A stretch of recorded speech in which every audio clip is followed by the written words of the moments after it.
Good afternoon. Putting my seatbelt on here, and I'm getting ready to head out to our PMS Sports Club. And I thought you might want to see the full self-driving. Okay, so I don't need to use my hands on the wheel, although from time to time I do need to let it know that my hand is there. But let me turn the radio down. So I punched in the address, which it remembers, and it will then drive me there. We got a yield sign, and you can see where we're going to go. And so here we are, headed up, and you can see on this part of the corner here the actual maps. Here you can see the full self-driving. It watches the road, and it does the turning for me. So we're coming out here to the main road, and so it sees the stop sign, and there's quite a bit of traffic. Okay, so it kind of inches up a little bit, and it's going to wait a while. So, which is of course not a bad thing. It's inching up a little bit more. So we'll see how it goes, and we're going to be in a little while. I've used this now. This is version 12.3.6, and previous to that, I had version 11.1, which I didn't think was really all that useful. But 12.3.6 is pretty amazing from everything that I can see, and so I'm really quite happy with it. Next month they're rolling out 12.4, which according to what they say, it has 5 to 10 times less need of intervention. Okay, so here we go. We're pulling out, and I realized that you can only see the camera going forward. I could actually see where it was going. So, 12.4 is coming out. I think it's about June, and then after that, they have already 12.5 ready. So, the fact that I can, without my hands, without my brake, without my pedal, I can go somewhere is pretty amazing. Sometimes it doesn't exactly choose the route that I would take, but it gets you there in what it calculates is the fastest way. Now, I could go all the way down to this light, but apparently it wants to take a shortcut here on Lake Street. So we'll just let it do what it wants to do, because it's got a big long red light there, and so maybe it's saving me some time here. So coming up here, we are on Fern Drive, and it's making a left-hand turn. There's a car coming, has a turn and a stop sign. So here we go. We're going down this route. Again, I didn't do any of that turning myself. I haven't used the brake. I haven't done anything. But this is what they're working towards as far as full self-driving, as far as automatic taxi cabs. This is the technology. And this does not actually use maps for the steering, the turning. It actually uses AI, where it views things and it makes calculations similar to like a human being learns. Okay, so it's gradually there's a lot of traffic today, but it's gradually poking its head out a little bit, and we're just kind of waiting. There are 3 different settings that you can set this on: chill, standard, or aggressive.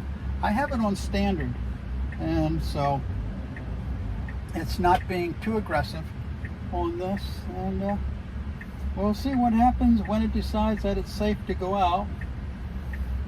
There's still traffic coming, and so somebody just beeped behind me because they think that I should be going out.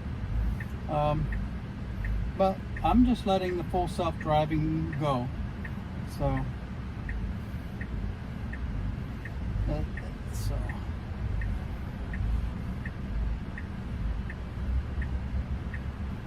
they're a little worried about me, and so I could intervene, but again, they're beeping their horn, but there's still a lot of traffic coming, and they're still waiting. I guess they're in a big hurry, or that type of thing. So, okay, here the traffic is starting to slow down, and so I'm getting ready to go. So you can see he was a little bit in a hurry. So he got out. Okay, so now should I take us out? Okay, so if you are in a big rush, okay, so it's probably not going to be for you. I didn't have it on aggressive. On aggressive, it might have snuck out there a little bit sooner, but I guess he can just deal with that as he wants. So not my purpose to be the fastest. This actually, they say, in its current version, is 7 times safer than a human driver. There's like 8 cameras, something like that, and you got 2 eyeballs. And so this is actually seeing things on a lot of things, and sometimes it sees things before you actually see it, and it makes a correction that would be faster than your reaction time because you don't see it quite as soon. So I'm good. This I can actually increase my speed a little bit. I can set the maximum. Here I'm at 51 mile per hour. The speed limit's 45. So there is some adjustment there. So I went up, so now I'm doing 50 mile an hour, and it just gave me a little notice that, hey, you need to put a slight little turn there. So a phone call coming in. I'm going to hang up on that because I don't want to take that right now.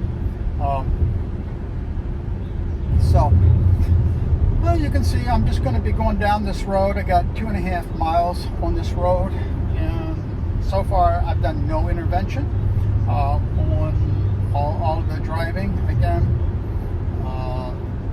the goal here is to be safe. The goal here is to be aware, and so that's what I'm going on. So for those of you that have never done this, for me, the first time, it was really pretty weird to go hands-free on driving. Now, my Ford F-150, it had what they call Blue Cruise, which is really an adaptive cruise, which means it would stay in its lane, and if you got close to somebody, like you were going faster, now here, mine's going to decide to switch lanes because that guy's going a little slow, so it turned the turn signal on, but Blue Cruise would just slow down, and stay behind. Okay. Now, I'm not putting a brake on. It's braking because it saw a red light up there, and it saw the traffic beginning to slow down. So, this is a little bit how it works. So, again, I can imagine that on like a really long drive, this could really eliminate a lot of your stress in driving, especially on an interstate. But you see how smoothly that changed from one lane to another? My Ford Blue Cruise would not do that. However, that adaptive cruise in that Ford did relieve a lot of stress in driving, and I liked driving that on the interstate much better than our Lincoln, which did not have the adaptive cruise. I would always joke to my wife and said, I don't even know what lane to stay in. It had cruise control, but not adaptive cruise, which would slow down if the car in front of you slowed down. So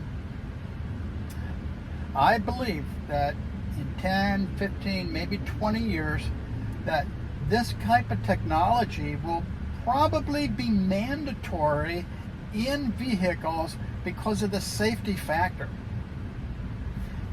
If they can prove and show how many less deaths there are using full self-driving compared to human driving and human air, can you imagine? Yeah, of course. I mean, it'll be like airbags. It will be like seat belts if they can really reduce the fatalities, which already it is, from what I read, 7 times safer. Not only that, but Tesla, this Model Y is in a crash. It is the safest car in the world.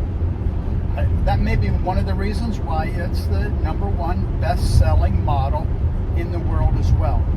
So probably just one of the reasons. The other is you don't have to fill it up with gas, and I'm not going to get into the whole controversy of EV, though if I was looking for an EV, I would only look at Tesla because of their connectors. So now, see, I'm pulling over into this lane, turn the turn signal on, and you don't have to worry about if you have a blind spot because you've got cameras that are already taking care of that. So that's pretty neat. So I got like 4/10 of a mile before I get off this road, and this isn't going to be a really long video, and I don't mean to bore you with this, but this is a lot less stress in driving than you've ever driven before. And so I'm glad I got that upgrade. I wasn't getting an update on that, and I took it to the Tesla service center. I complained a little bit, and that evening I got an update. Okay, my turn signal's on, and it's going to pull over here and slow down, and it's going to turn for me. Okay, so I'm going here. I've driven, 10-15 miles? No, not 10-15, but 10-15 minutes maybe, without an intervention. Sometimes I do have to do something to touch the wheel right now so that it knows I'm there. And I'm getting up to RPM Sports Club, and looks like they're waiting for the gate to open. So it's slowing down, and